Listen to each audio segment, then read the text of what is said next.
Je suis Valentin Siméon Zinga, je suis journaliste, je suis le président de l'association Médias, Médiation et Citoyenneté qui existe depuis 6 ans déjà. J'ai un parcours au long cours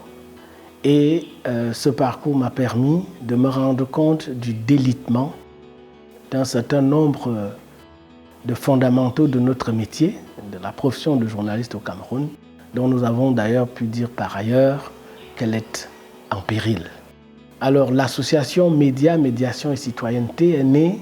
sur la base d'un constat plutôt désarmant. C'est la baisse des standards professionnels qui gouvernent l'exercice de la profession de journaliste. Au Cameroun, bien entendu, même si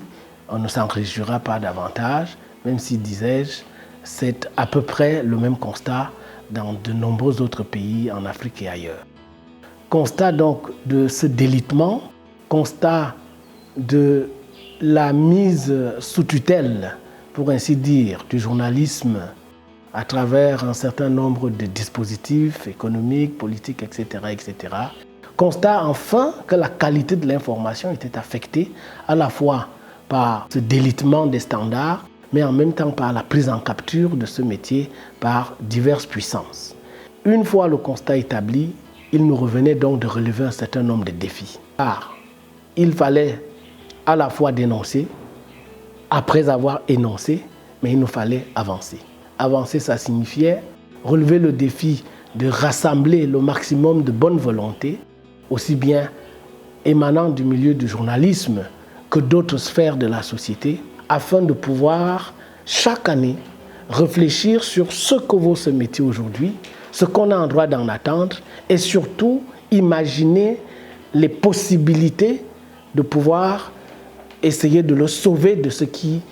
le menaçait de toutes parts. Donc c'est ainsi que sont nées les journées citoyennes de la presse, lesquelles rassemblent chaque année, depuis 6 éditions maintenant, des journalistes, des experts dans divers champs disciplinaires, les sciences de l'information et de la communication, les sciences du langage, les sciences politiques et parfois même les sciences économiques, ainsi que des citoyens, qu'il s'agisse de la société civile organisée ou pas, afin de consacrer un petit moment d'introspection aux pratiques professionnelles qui relèvent du journalisme. Il s'agit à chaque fois de trouver un thème, d'essayer de le décortiquer sous divers aspects, en essayant de voir en quoi, chaque jour, nous tirons avantage des discussions des uns et des autres pour essayer d'améliorer les pratiques professionnelles des journalistes au Cameroun. Alors, en 2024, du 19 au 21 décembre, au Palais des Congrès de Yaoundé, se tient la 6e édition des Journées citoyennes de la presse sous le thème « Intelligence artificielle, médias et démocratie, enjeux, opportunités et menaces ». Pourquoi ce thème? Pourquoi maintenant? D'abord parce que l'intelligence artificielle ne laisse personne et ne saurait laisser personne indifférent. Du point de vue de son développement prodigieux, mais du point de vue de ses diverses réappropriations, qui ne sont pas que des pistes pour faciliter le travail ou les travaux des uns et des autres, mais qui peuvent également comporter des menaces. Nous sommes donc dans une espèce de dynamique, on va dire, janussienne de l'intelligence artificielle, avec d'un côté tout ce qui est avantage, tout ce qui est enjeu, tout ce qui est facilitation, mais en même temps, tout ce qui est menace aussi. Il s'agit donc, au moment où le Cameroun s'apprête à affronter ou à vivre une échéance politique majeure, à savoir l'élection présidentielle prévue en 2025, au moment où les réseaux sociaux sont devenus un espace public numérique plutôt porté vers la diversité des sources et la diversification des analyses, au moment même où tout le monde parle d'intelligence artificielle, de nous arrêter un moment pour savoir ce que c'est que l'intelligence artificielle, ce qu'elle représente, comment elle fonctionne. D'une part, c'est le volet technique, mais il y a tout le volet qui comporte les enjeux, à savoir l'intelligence artificielle, pourquoi faire, l'intelligence artificielle, qu'est-ce qu'elle peut apporter aux hommes de médias, qu'est-ce qu'elle peut apporter aux entrepreneurs politiques, et en quoi éventuellement le recours à l'intelligence artificielle peut reconfigurer un certain nombre d'interactions ou de routines professionnelles pour ce qui est du champ politique. Donc il s'agira véritablement de réfléchir à cela et de ne pas nous laisser aller simplement par la mode qui consiste à canoniser ou à sanctuariser un petit peu l'intelligence artificielle. Alors, pour conduire à bien le projet des journées citoyennes de la presse, nous avons recours à un certain nombre de partenaires institutionnels. Je peux naturellement mentionner la Fondation Paul Angoïla, mais on en a d'autres, les STIC.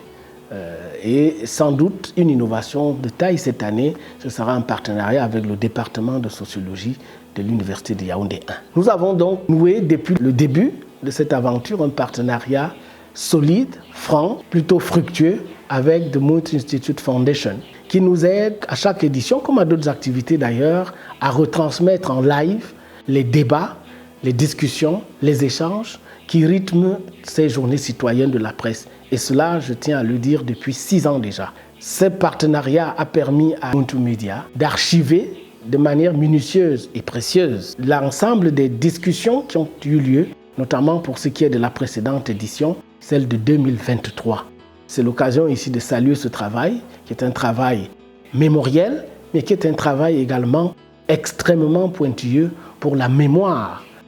audiovisuelle et la mémoire associative, la mémoire institutionnelle de ce que nous faisons au niveau de 2MC, Médias, Médiation et Citoyenneté. D'ailleurs, à la faveur de la campagne de communication qui précède les journées citoyennes de la presse en leur 6e édition en 2024, The Moon Institute Foundation, à travers Ubuntu Media, a déjà lancé la diffusion d'un ensemble de produits audiovisuels, d'un ensemble d'interventions qui ont meublé les échanges lors de la précédente édition. Je vous invite par ailleurs à regarder par vous-même ces éléments sur les plateformes de Ubuntu Media, les plateformes du journal Ligne d'Horizon et les plateformes de l'association Médias, Médiation et Citoyenneté. Je dois remercier très sincèrement les équipes de Ubuntu Institute et notamment désormais de Ubuntu Media qui chaque jour s'engagent à produire mais aussi à conserver, à archiver ces importants moments d'échange qui sont des échanges citoyens.